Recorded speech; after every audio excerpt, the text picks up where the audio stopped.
Welcome back, my friends, and I've always wanted to say it and I'll say it now. It's Wednesday, my dudes, so happy Wednesday to you. You have survived the half of the week, and last time you taught me that the hump of the week.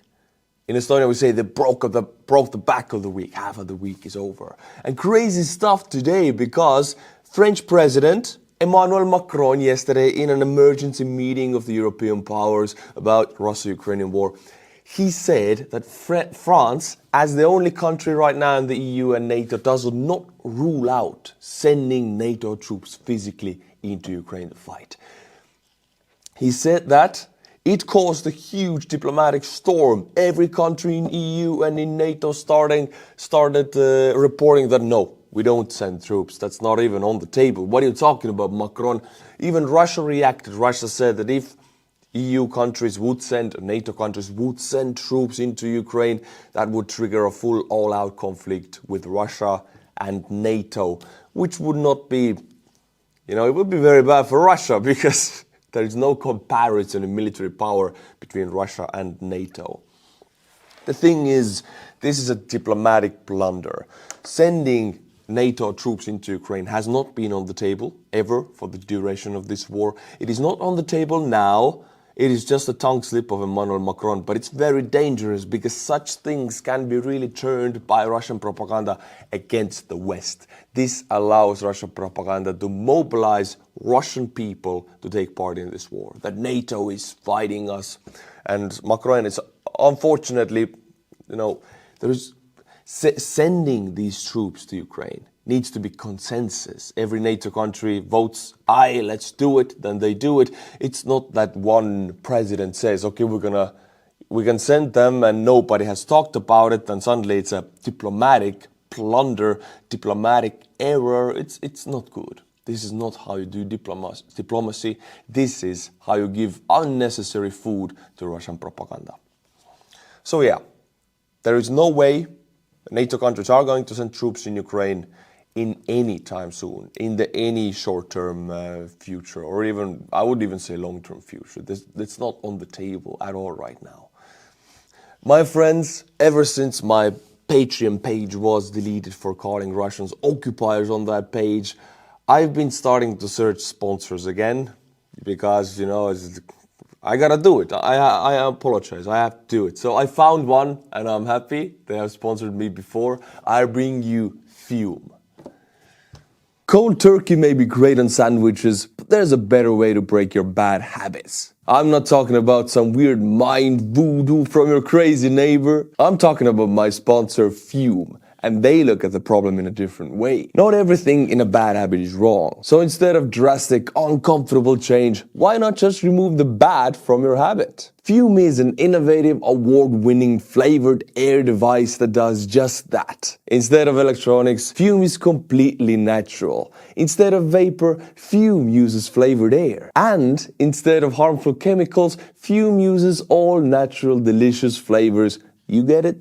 Instead of bad, Fum is good. It's a habit you're free to enjoy and makes replacing your bad habit easy. It fills the void in a natural, guilt-free way. Your Fum comes with an adjustable airflow dial and is designed with movable parts and magnets for fidgeting, giving your fingers a lot to do, which is helpful for de-stressing while breaking your habit. I do like to play around with it. Base was launched in January. It's a weighted stand to rest your Fum on when not in use, with magnets inside that keeps your Fum attached. The Fum device can be spun around on it, which is good for fidgeting. Stopping is something we all put off because it's hard. But switching to Fum is easy, enjoyable, and even fun. Fum has served over 150,000 customers and has thousands of success stories. And there's no reason that can't be you. Join Fum in accelerating humanity's breakup from destructive habits by picking up the journey back today. Try fum.com and use the code Estonian to save an additional 10% off on your order today. Thank you, Fum, for sponsoring today's video.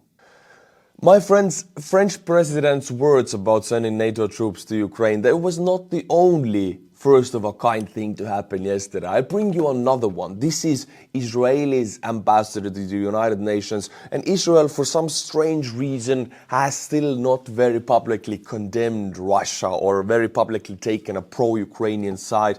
Of course, they are pro-Ukrainian, but we don't see a very active attitude towards it or towards communicating this. Well, now this changed. We'll watch 1 minute clip from Israeli ambassador to United Nations, and this speech is very necessary for all of the free and democratic countries' people to hear right now. There are new axes and allies forming. They're already formed, but nobody calls them that yet. Well, this video will change it. As we sit here now, focusing on words and not actions, an alliance is being strengthened and the international community stands idle. The axis between the Ayatollah regime in Tehran... The axis, right? This is the new global axis powers of the New World War. And the Assad regime in Syria, the Kim regime in North Korea, and the Maduro regime in Venezuela is deepening. And so, North Korea, Syria, Iran and Venezuela, and it is all tied up with Russia. Of course, there is China also in there. So this is the new global axis powers fighting directly or indirectly against the EU and the West, the global West, and the democratic nations and values of the world. It is an open conflict. Who wins sets the new world order. Russia is moving closer to them. These countries are now standing in solidarity as the free world stands on the sidelines, divided. Do you not see what we all face? Are you not worried about our values and interests? To the rest of the free world, I say, wake up! Wake up! This is a message I stand behind and I fully agree with. It is not what Russia does, Venezuela does, or what China does. Everything is set by what we do, the collective democratic West. The EU, the NATO, and other Western democratic countries. What happens is solely based on what we do. We cannot control what Russia or China does. What we can control is how we react to it or how we behave before they do it. Let's make them the reactors. Let's take the initiative. That means let's stop running away from the issue. And running away is blaming. Oh, look what Russia did, what China did. I don't understand why they did it. This is putting energy into the wrong thought process. Putting energy into the right process is asking questions like, what can I do now? How can I behave? How can I change this? If you don't think like that, we're giving the initiative away to Russia, China, and the global axis, and they will have the first strike. We can behave, we can change, we can act on this, but we need to be united and we need to wake up. The collective West, wake up. Now, my friends, for a moment we'll jump to Ukraine, and this is a Russian soldier filming fields that have recently melted due to sun. The snow has melted and there are some surprises coming out under the snow. This is a Russian soldier walking and a lot of mud, a lot of... It won't really carry... What do we see? Anti-tank mines coming out. And of course, as a person, you could even jump on that anti-tank mine. Nothing happens. You need a lot of weight to trigger this, so there's no problem in walking in between them. But what startles me is the vast majority, like the quantity of the mines. You could see it goes like 5-6 mines deep. So this minefield is 10 to 15 meters wide, covered very tightly with these anti-tank mines. They're not even buried, so they're possibly Ukrainian. That means you don't need to bury the mines. It doesn't have to be a surprise because Russians have demonstrated before that they don't even care. There are mines, they see the mines, they're driving straight over them. The first, second tank take the mines and the rest will follow and still take some more mines. They will defuse these mines with their own soldiers and tanks and infantry fighting vehicles. So Ukrainians don't even bother burying them because they do the job the same way while they're just laying there on the ground. And I'm guessing this Ural truck right here hit a mine while the mine was under the snow, or maybe it wasn't. Well, it's gone. And this mine, it destroys a tank and infantry fighting vehicle, no questions asked. With a Ural truck, it just sends it to oblivion and back again. My friends, 2 steps forward, 1 step back. Now I again go back. I'm sorry about the jumpiness, but this is how my brain works. I go back to the message I wanted to say, wake up, the Israeli ambassador to United Nations.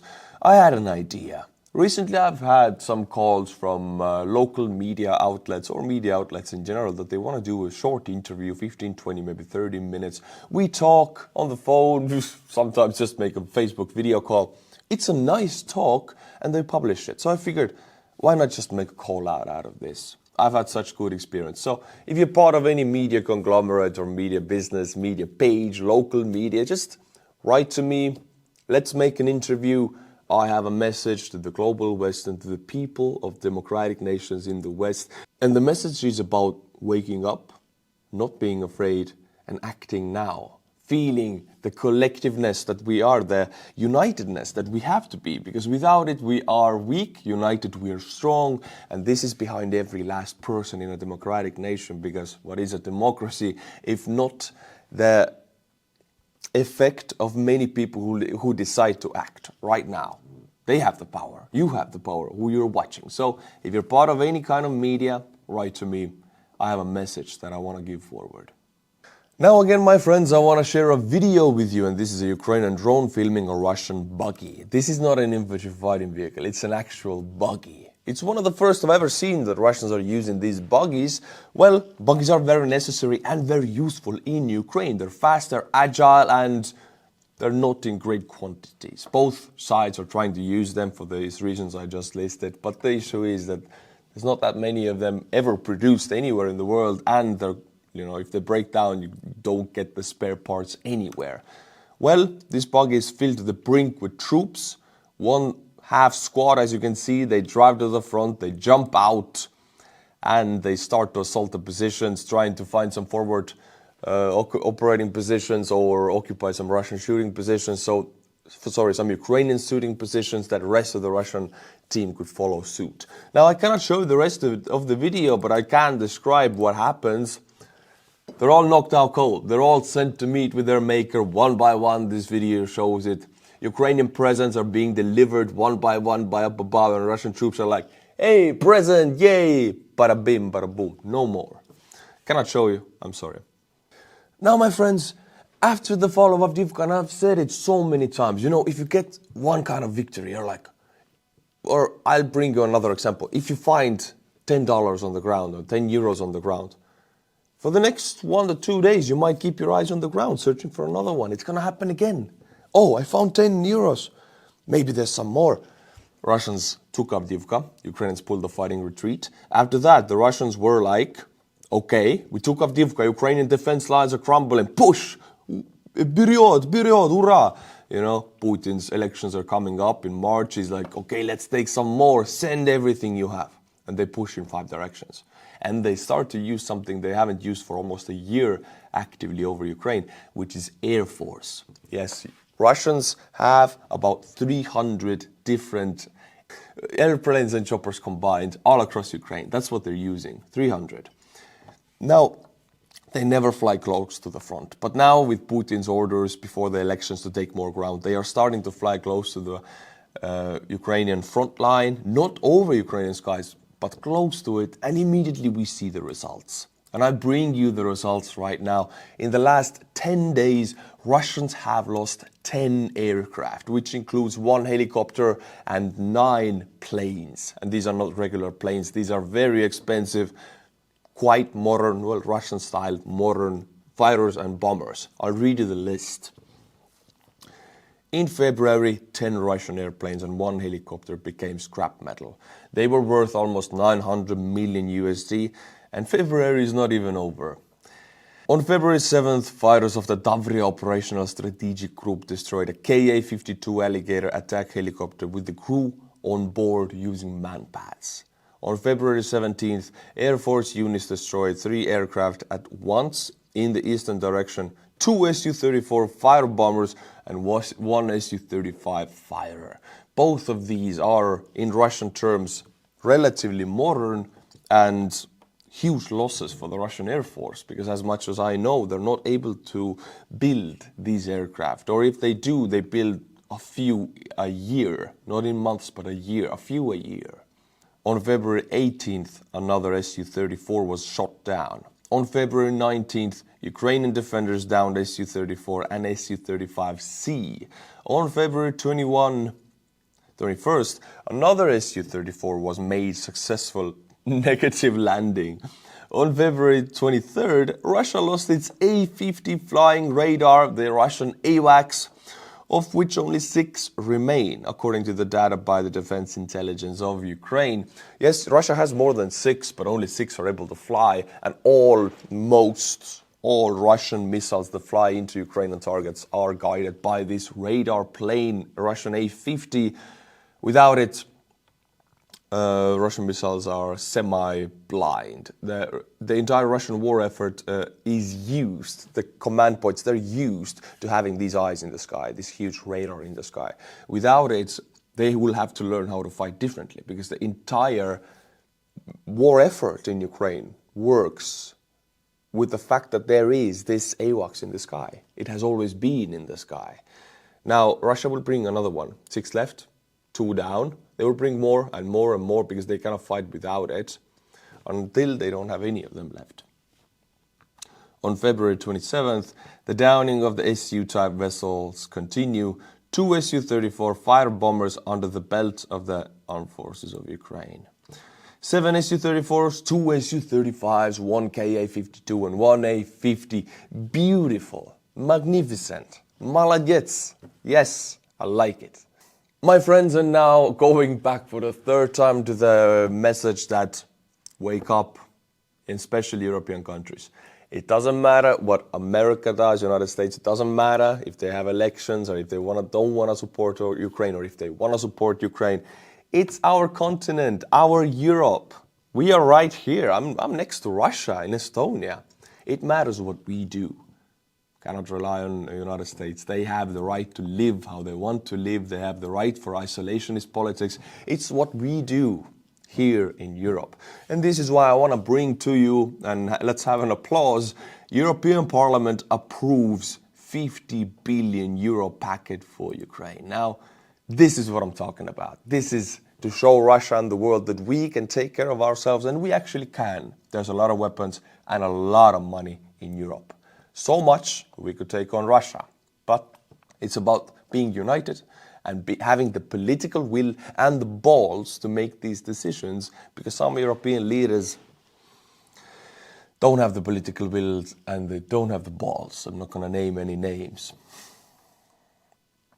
The European Parliament voted to approve the 50 billion euros, it's 54 billion USD, funding package for Ukraine, known as the Ukraine Facility, as part of the EU budget on February 27th.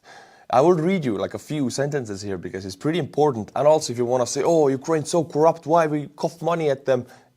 Listen to this. It's not that simple. The packet provides funding for Ukraine from 2024 to 2027. So that's 4, 5, 6, 7. We have 4 years of funding guaranteed from EU to Ukraine. It's the long term. It's not, oh, if Putin fights 2 more years, Ukraine is done. No. In the EU, here on our continent, we have a funding plan for Ukraine for the next 4 years. So this is a long-term plan. Putin's gamble for any long-term effect is now out of the window. With 33 billion euros or 35.8 billion USD available in loans and 17 billion in grants. Now, available in loans, majority of this money is a loan to Ukraine that they will have to pay back after their victory. So it's not just coughing money at a country that has an issues with corruption. It's loans with interest. It's you will get that money with interest payments. After months of obstruction by Hungary, European leaders agreed on the 4-year financing for Kiev during European Council Summit on February 1st. Now, yeah, it was agreed on February 1st, but it was voted yesterday, and it was a very positive vote. And the most positive thing was that Hungary, by keeping this package hostage, vetoing it, finally gave in, and they didn't get anything for it. They didn't get any concessions. They just had to give in. That's it, because EU is very powerful and Hungary needs EU to survive. That's how simple it is. I don't even need to say anything else. Hungary would be screwed without the EU, as would any country in the EU. Now, what's again important, and this post didn't say it, but I know it because I read it before. I read about it in the EU page. This money, well over half of it is loans that will be paid back with interest. The other half is grants. And all of this money will be provided to Ukraine on conditions. Now, what are these set conditions set by the EU Parliament? These are, first of all, number one priority, fight against corruption and the visual steps. Not that Ukraine is saying that we're fighting, but the EU Parliament members and a special council have been formulated who will look at Ukrainian steps on fight against corruption and say, okay, we approve these steps. Now we send you some more money. Now we send you some more money. So this money is European way to de-corrupt Ukraine. You don't get the money if you don't fight against corruption. If you fight against corruption, we need to see it. So it's a very clever way to bring Ukraine into the democratic, the league of the democratic nations with minimal corruption. I love it. It's beautiful. Thank you, European leaders and parliament members who voted for it. Now, my friends, I want to illustrate, look, we talk, what happens this year, next year. Let's talk about what happens in 50 years after Ukrainian victory. I'll take the example of Fortum, a Finnish energy company. We also have them in Estonia. Now, Fortum, a major energy company from Finland, is going to court against Russia, demanding billions of euros in compensation for its assets and investments that were confiscated by Russia. Now, what happened is Fortum has their facilities in Russia that after the start of the full-scale invasion, Putin signed a decree to just nationalize it. So, if I'm not mistaken, about close to 2 billion euros, pretty much 2 billion USD, Fortum had this many electrical plants in Russia in these amounts. And Putin is like, Finnish electrical power plants, they're mine now. They took them away. It's Finnish money, Finnish investments, Finnish brain power, sometimes Finnish workers, just took them, nationalized, now belongs to Russia. What's the outcome of this? Now, any successful country in the history of the democratic world, any successful country is so because of the connectedness it has to other successful countries. Money flowing in, investments flowing in. These investments create money for the country and for the investors. They create jobs, they create economical prosperity, change of goods, trade agreements, everything. It's all about foreign investment, everything. Every connected economy thrives because foreign investment. Now, foreign investment requires minimal corruption, trustable, stable real estate laws, or like laws that you cannot confiscate stuff. It's very important. And Russia just pushed it all away. This will set back foreign investment in Russia for the next century, I would say, at least 50 years. If companies are losing billions in assets by the other country just stealing them, you have signed a decree that this Fortum facility is belonging to Fortum. Now Russia just takes it, says, screw your agreement, I don't care about it. Now this sets a precedent to every company in the world, and it is only Fortum's example, but many companies have experiencing this right now. Russia is just stealing, Putin is just stealing their assets. Would you invest in that country again? Let's say you invest in a cryptocurrency. It's pump, it goes up to the moon, you're so happy, and suddenly it was a pump and dump. It's dumped, you lose everything. Would you invest in the same cryptocurrency? I don't think you would. It's the same thing. You don't want to lose everything you put into it. And now this doesn't go for 5 years, doesn't go for 10 years. This will be remembered for decades, for generations. So for the next generations, let's say 50 plus years, Russia will not get foreign investment. And if a country doesn't get foreign investment, what's the outcome? Well, it's Iran, it's North Korea, it's Venezuela. Venezuela used to have, but they don't have any more foreign investments. These countries they don't have economic prosperity. They don't have democracy. They have a lot of corruption. So we know what's going to happen to Russia because we have the examples of North Korea and Iran and Syria.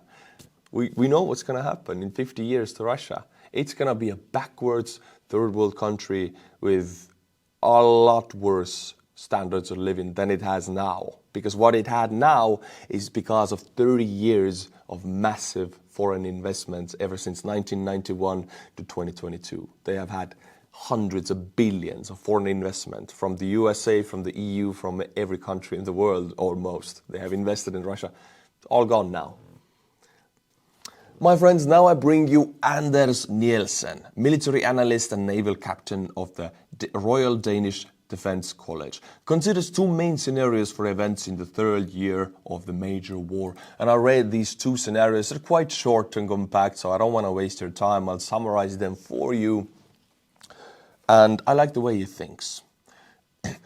Now, again, before reading this, I want to tell to you, if you're a member, if you're a representative of any collective democratic Western country, collective West that we are, then you have the power. And what you do is what the West does, because you represent the West. You are the democratic building block of the West. So I just want to say this one sentence. Fear is a choice. Fear of Russian nuclear weapons is a choice. Fear of Russian tanks is a choice. Fear of escalating is a choice. Fear is not a reality, it's a choice. So don't choose it, choose to act. Now I'll read you. With this message, it's okay to read. Russia is a year and a half ahead of Western allies of Ukraine in preparing for a war of attrition. The Kremlin regime recognized the need to put Russian industry on war rails much earlier than the West. Nevertheless, the Russian economy is currently at the limit of its capabilities.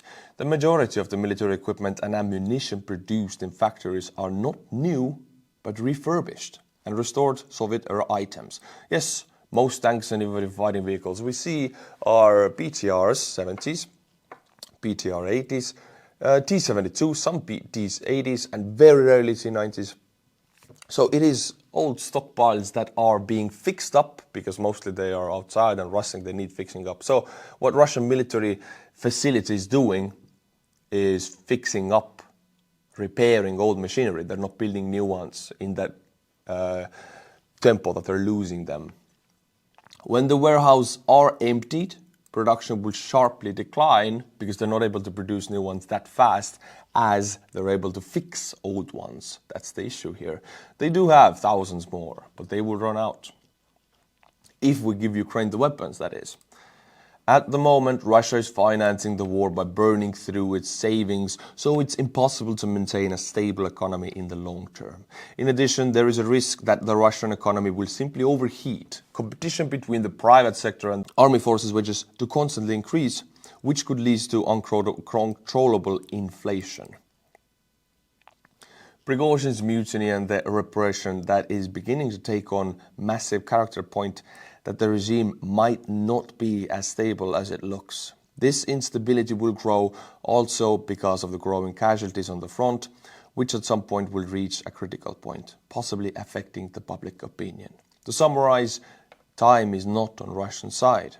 It now has an advantage over Ukraine, but that advantage is temporary.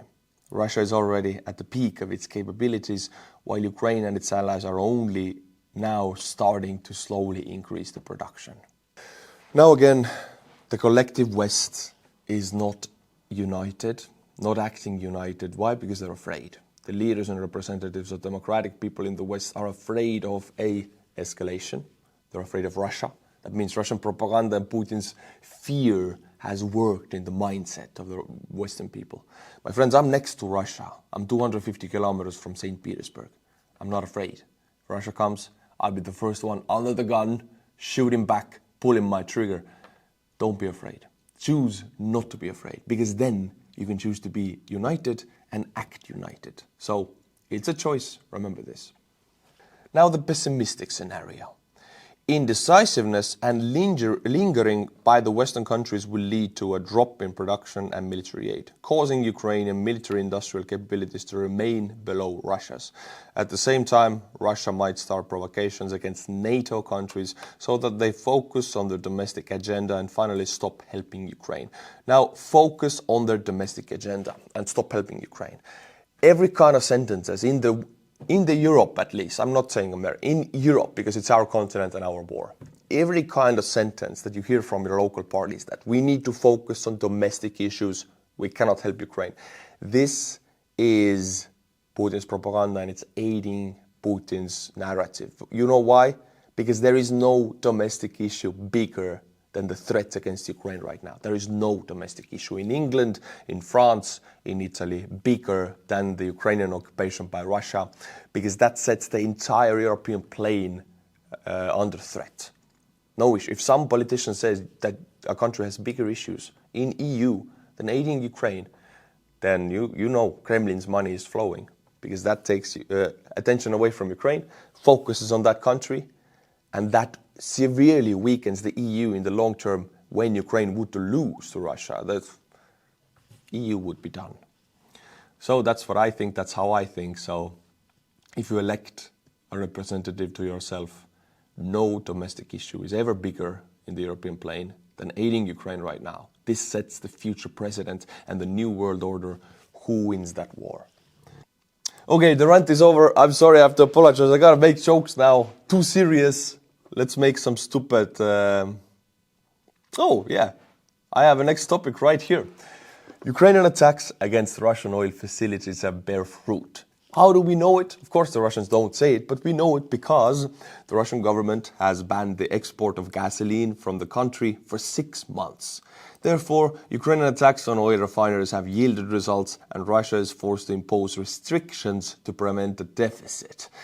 The export ban aims to prevent price increases before and immediately after the presidential elections. If Russia cannot get the factories back in operation, the export restrictions may continue.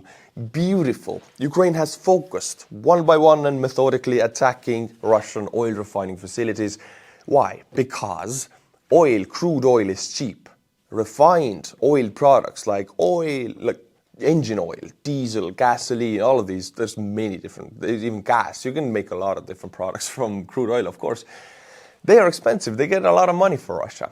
And they are the end product to be consumed by people. And if people are happy, war goes on. If people are not happy in Russia, well, Putin is really afraid of that. So if people suddenly see that gas prices, gasoline prices are rising because the very facilities who make gasoline, the refining facilities, are being hit by Ukraine. That's very bad for Putin because he has elections coming and he needs to at least try to play the game that these people support him.